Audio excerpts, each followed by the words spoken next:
नमस्कार दोस्तों, स्वागत है मेरे चैनल गुरुकुल मिथ में। आज मैं आपको बताने वाला हूँ काला पानी की सजा के बारे में। क्या है ये काला पानी की सजा, कहाँ से शुरू हुई थी? काला पानी की सजा। काला पानी बीते जमाने की एक ऐसी सजा थी जिसके नाम से कैदी कांपने लगते थे।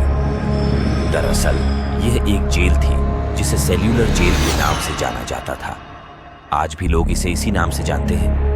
यह जेल अंडमान निकोबार द्वीप की राजधानी पोर्ट ब्लेयर में बनी हुई है। इसे अंग्रेजों द्वारा भारतीय स्वतंत्रता संग्राम के सेनानियों को कैद रखने के लिए बनाया गया था, जो कि भारत की भूमि से हजारों किलोमीटर दूर स्थित थी।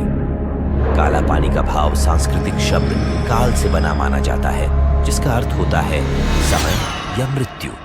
यानी काला पानी शब्द का अर्थ मृत्यु के स्थान से है, जहां से कोई वापस नहीं आता।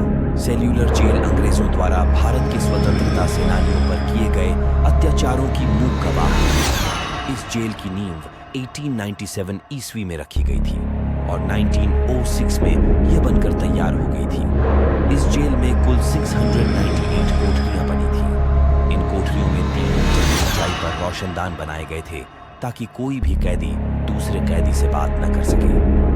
यह जेल गहरे समुद्र से घिरी हुई है, जिसके चारों ओर कई किलोमीटर तक सिर्फ और सिर्फ समुद्र का पानी दिखता है। इसे पार कर पाना किसी के लिए भी आसान नहीं था।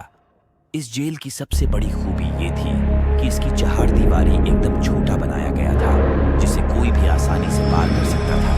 लेकिन इसके बाद जेल से बाहर निकलकर भाग जाना लगभग नामुमकिन था, क्योंकि ऐसा कोशिश करने पर कैदी समुद्र के पानी में ही डूबकर मर जाते। इस जेल का नाम सेल्यूलर पड़ने के पीछे एक वजह है। दरअसल यहाँ हर कैदी के लिए एक अलग सेल होती थी और हर कैदी को अलग अलग ही रखा जाता था ताकि वो एक दूसरे से बात न कर सकें। ऐसे में कैदी बिल्कुल अकेले पड़ जाते थे और वो अकेलापन उनके लिए सबसे भयानक होता था।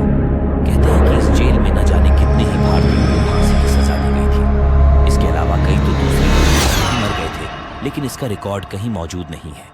इसी वजह से इस जेल को भारतीय इतिहास का एक काला अध्याय कहा जाता है।